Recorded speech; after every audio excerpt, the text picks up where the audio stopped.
अच्छा, राहुल गांधी कहाँ से पीएम बन जाएंगे? उनके अंदर ऐसी कौन सी काबिलियत है कि उनको पढ़े लिखे हैं वो, आप कह रहे हैं उनके अंदर उनके अंदर एक काबिलियत बता दो।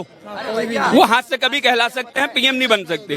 वो अपने मंत्रियों का नाम नहीं ले पाते हैं सही ढंग से, वो क्या प्रधानमंत्री बनेंगे? सिर्फ एक यही बात की, अगर वो मंत्रियों का नाम सही नहीं ले पाते, ठीक है जी, अगर मोदी जी की स्लिप टंग की बात करे जाए तो फिर अच्छा लगेगा आपको? नहीं लगेगा ना। बेटी बचाओ बेटी पढ़ाओ। संस्कृत का श्लोक उनसे नहीं बोला गया, उन्होंने बोला, यहाँ महिला खड़ी है, बोलते भी बहुत बुरा लगता है। पहले का शब्द मैं काट देता हूँ, सबको याद आ जाएगा, भज्जियम। संस्कृत का नहीं, बहुत सारे श्लोक खराब। कितने सर, कितने? बेटी बचाओ बेटी पढ़ाओ का नारा किसने दिया? नहीं, क्यों छोड़े? एक आध शब्द, अगले और शब्द में राहुल गांधी के समय में आप उसको कारण मतदाता 600 करोड़ मतदाता, किसका बयान था? याद ही नहीं होगा। बिना लेटर के, हाँ। बिना लेटर के क्या राहुल गांधी पढ़ के बोल सकते हैं कुछ? भाई साहब, पढ़ने और लिखने की बात आपने देखा है ना। हाँ। पीछे भी कैम्ब्रिज यूनिवर्सिटी में गए थे लेक्चर देने, क्या वो पढ़ के बोल रहे थे? तो वैसे ही बोल रहे थे। और रही बात, अच्छा 90% पढ़ के, आपके तो मोदी जी टेलीप्रॉम्प्टर के बिना एक शब्द नहीं बोल पाते। अभी पीछे उनकी वीडियो है, टेलीप्रॉम्प्टर खराब हो गया तो अड्डा बज्जा अड्डा जब्बा डब्बा क्या, और उसके बाद मैं वो कान में अपना वो सही करने लगे, जब वहां से टेलीप्रॉम्प्टर शायद हुआ, उसके बाद उनकी जाके शुरुआत हुई। अच्छा लगता है चीजें। भाई साहब, आप इतनी बातों का अगर करोगे तो पता नहीं कहाँ तक खुदेगी बात। सुनो भाई, सुनो, मोदी जी को प्राइम मिनिस्टर क्यों बनना चाहिए? 5 रीजन बना। सबसे पहले जितने भी पीछे प्राइम मिनिस्टर हुआ, सबने काम करा। ये मोदी जी भी कहते हैं, हम भी कहते हैं, सबने काम करा। लेकिन उस गति को आगे बढ़ाना, और जितने काम मोदी जी ने 10 साल में करा है, उसको कांग्रेस को पूरा करने में 100 साल लग जाते हैं। नंबर 1 तो मैं बता रहा हूँ ना, गति कैसे बढ़ी है, गति बचे ना। हाँ, आप ये बताइए कि 100 सालों में आपको कौन सा ऐसा काम लगता है कि ये मोदी जी ने तो फौरन कर दिया और कांग्रेस इसे 100 साल में नहीं कर पाती? सबसे पहला काम, कांग्रेस ने देश को जो समस्या उत्पन्न की, जो योजना बनाई, लेकिन उसको इम्प्लीमेंट नहीं किया। और मोदी जी ने कौन सी योजना? जैसे हाँ, नंबर 1 3 तलाक, महिला सशक्तिकरण, कांग्रेस ने अरे सुनो, अरे पूछो ना, सुन तो लो।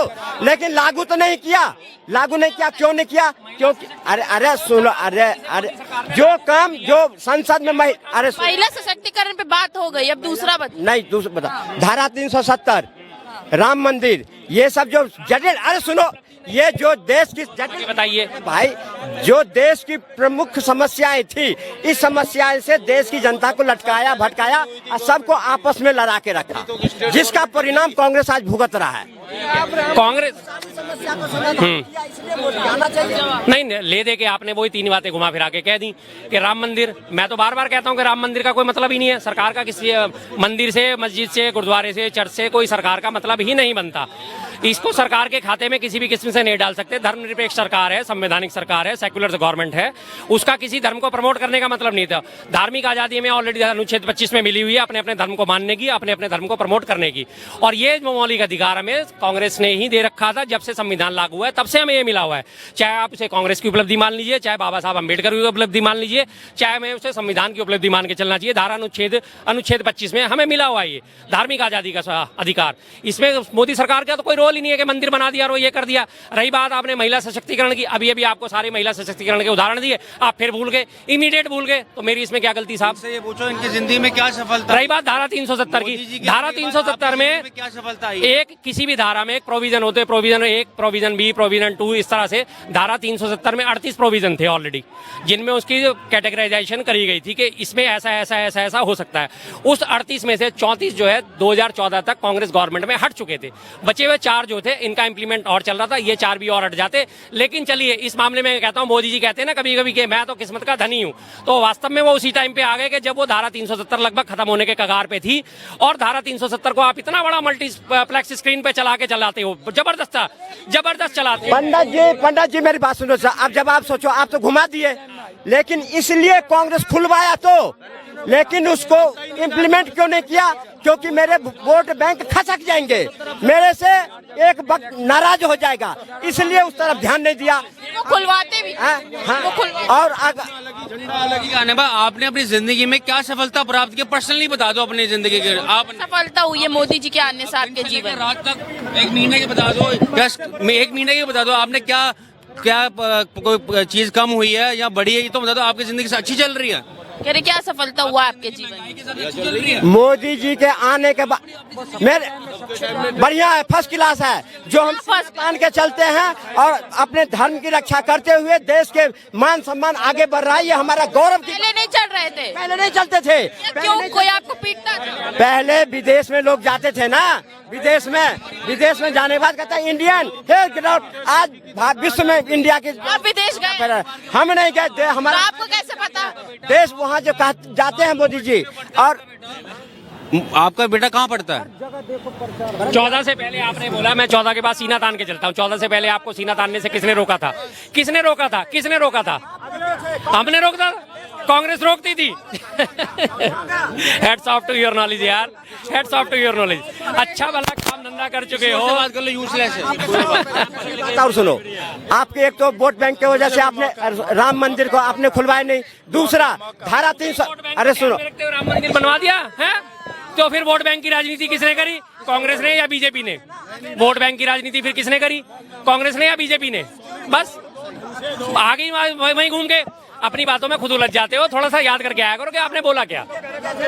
हाँ, राम मंदिर बीजेपी के एजेंडे में था और उसको पूरा करा, इसलिए देश की जनता उसे चाह रही है। चुनाव से पहले अब दूसरा हो, अब दूसरा 5 काम नहीं गिनवा पाए, कितने जो उनको आना चाहिए। आना बता रहा हूँ ना। धारा 370 क्यों नहीं हटाए? क्योंकि आपको वोट बैंक की चिंता थी और जो पार्टी अगर आपको सपोर्ट नहीं करता उसके डर से आपने हटाए नहीं। 300 फायदा क्या हुआ 370? फायदा कैसे नहीं हुआ? वोट बैंक की चिंता करते हुए धारा 370 हटाए हुए भी करीब 3 साल होने जा रहे हैं, 2 साल होने जा रहे हैं। आज तक वहाँ पे पूर्ण राज्य का दर्जा क्यों नहीं दिया? चुनाव क्यों नहीं कराए? अरे वहाँ के लोकल से बताओ। 370 हटाइए। आप मुझे एक चीज बताओ, एक मिनट, आप मुझे ये बताओ, इस देश में मुसलमान रहते हैं कितने %? है हलाल हो गए इनके बाद। एक मिनट भैया, कितने % है? लगभग 30-35% हो गए। जब देश सुनो, जब देश आजाद हुई थी तो पता नहीं सुनो, है। जब देश आपको पता नहीं है। अब जब देश आजाद हुई थी तो सुनो, आपको कुछ नहीं पता। जब एक मिनट, 30% है ना? 30% है ना? राजस्थान में चुनाव हुए, अभी हुए ना चुनाव, राजस्थान में चुनाव हुए, पता है ना आपको? एक भी मोमडन को बीजेपी ने टिकट क्यों नहीं दिया? मुझे जवाब दो आप। एक भी मोमडन को बीजेपी ने टिकट क्यों नहीं दिया? लोकसभा में भी हमने एक भी नहीं दिए। क्यों नहीं दिया? वही तो सवाल। क्यों नहीं दिए? क्योंकि तो खुद ही जवाब दिए। क्योंकि वो सुनो, क्योंकि वो लोग भाजपा में विश्वास नहीं करते, भाजपा से नहीं जुड़ना चाहते हैं, जबकि भाजपा सबसे ज्यादा उन्हें ही करता है, लेकिन जुड़ना नहीं चाहते। तो जब कोई नहीं काम करेगा तो अब फिर भी शाहनवाज हुसैन है। सुनो, क्या किया थोड़ा बताइए। क्या नहीं किया? इन्होंने तो खुद ही जवाब दे दिया कि क्या नहीं किया? क्या किया मुसलमानों? जो मकान दिया है मुसलमान को नहीं मिला है, राशन मुसलमान को नहीं मिला है, क्या नहीं मिल रहा? लेना उपलब्धि है क्या? मकान लेना उपलब्धि है क्या? आयुष्मान योजना मुसलमान को नहीं मिल रहा है। आप बनवा रहे हैं, आप बनवा रहे हैं, आपको बना, आपका आयुष्मान है, आपके आयुष्मान बना है, आयुष्मान कार्ड बनाने का प्रोसेस बताया।